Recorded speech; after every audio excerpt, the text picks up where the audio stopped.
Hi, this is Group 18. I'm Kaitlyn. Elaine, Quyen, Ryan, and I are going on a field trip in the Asian Chinese forest.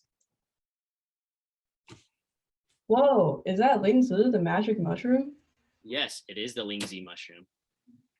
The historic background behind Lingzi mushrooms. They've been used in Chinese medicine for over 2,000 years and have also been called reishi mushrooms, where they have been depicted in art as early as 1400 AD during the middle of Taoism. The first book featuring Lingzi mushrooms was written during the Eastern Han Dynasty, approximately in 25 to 220 AD, and the first Chinese pharmacopoeia described Lingzi mushrooms as having therapeutic properties such as tonifying effects, enhancing vital energy, strengthening cardiac function, increasing memory, and anti-aging effects. Therefore, only the noble could afford to cultivate and consume these Lingzi mushrooms for those effects. What is Lingzhiol?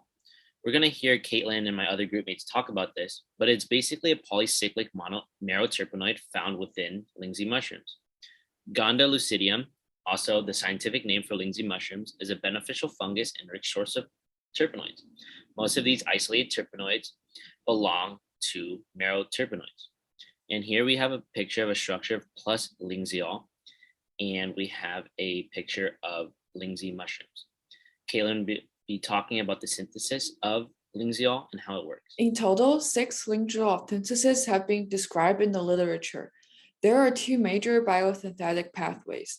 A first biosynthesis proposal for Lingzhiol was reported in 2013, has been proposed based on farnesin through a nucleophile substitution of benzene ring with the side chain allocation, which would deliver macrocycle.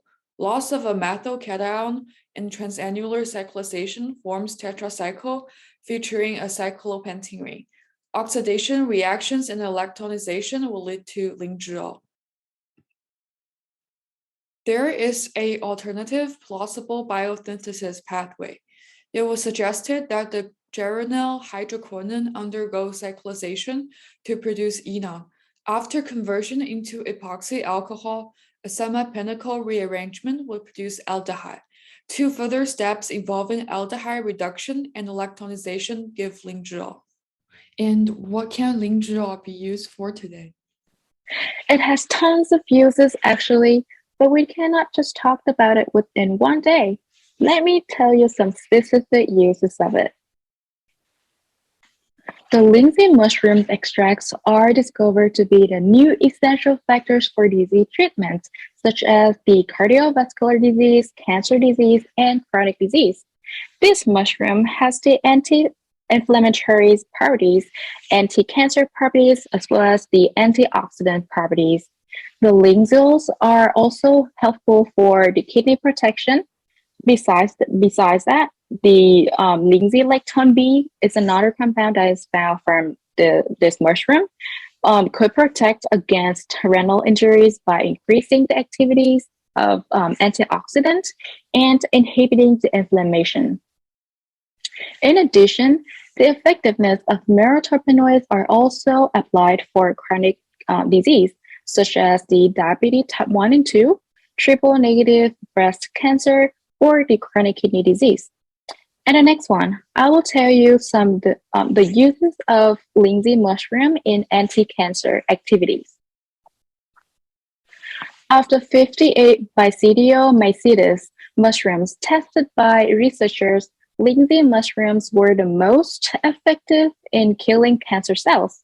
Lingzi mushrooms were shown to induce the apoptosis in various rodent and human tumor cells.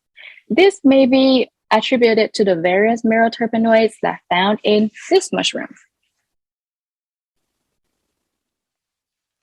There are many meroterpenoids that can be found in Lingzhi mushrooms, and here are some of them. Phenylanes A, B, C, D, E, and F all have a renoprotective effect. Lingzines C and E promote proliferation of neural stem cells. Lingzhiol A inhibits COX-1 and COX-2 and has NSAID-like properties which can be used to treat arthritis and acute pain. Spirulingzine A has a protective effect for neural stem cells. And here we can see that all of these meroterpenoids contribute to the variety of health benefits that Lingzi mushrooms have. One of the major uses of Lingzhiol that is being researched is against kidney diseases and diabetes. In experiments with mice, Lingzhiol has shown to have effects against renal fibrosis and diabetic nephropathy, and this is largely due to their antioxidant properties that were mentioned previously. Within the research, the interactions between Lingzhiol and reactive oxygen species, collagen, and more factors were looked at, and it was shown to interact with all of these factors. Most notably, Lingzhiol appears to lower the amount of reactive oxygen species, which is a large factor in most of the effects that the Lingzi mushroom is able to have. Specifically for kidney diseases, the inhibition of the reactive oxygen species is shown to successfully slow the progress of diabetic nephropathy. Lingzhiol can also activate NRF2, which is another way that it can have antioxidant effects. NRF2 is a transcription factor that regulates antioxidant genes and has a major role in managing oxidative stress. Additionally, in kidney diseases, SMAD2 and SMAD3 are key mediators that are activated when a TGF-beta1 signal is received. Both of these are phosphorylated in kidney diseases, and their amino acid sequences are largely similar, but they play significantly different roles in the disease. SMAD3 progresses renal fibrosis by increasing the production of collagen, and SMAD2 has a more protective role. Thus, when treating renal fibrosis, SMAD3 is ideally inhibited while SMAD2 can be left alone, which is exactly the role that Lingzhiol has on these two factors. Finally, here are our references. Thank you for listening to our presentation on this amazing mushroom.